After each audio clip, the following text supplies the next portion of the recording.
కేరింతలు లెక్క చేయకు, పళ్ళున్న చెట్టుకు అలవాటేగా. కలత చందకు చందమామకే ఏటేట చవితికి నిందలేగా.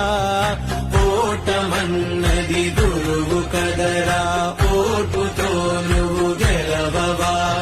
రేపుకే దిక్సూచి నిన్న రెక్కలే చుక్కానిరా. నీరు నేల ఆకాశం నీపై చూపెను పాసం. దారే తప్పిన పాదాలు గాడిన పడితే సంతోషం. తరతరాల చెమట చుక్కలు లాల పోసెను భూమికే. బాధ్యతగా కొనసాగినాదో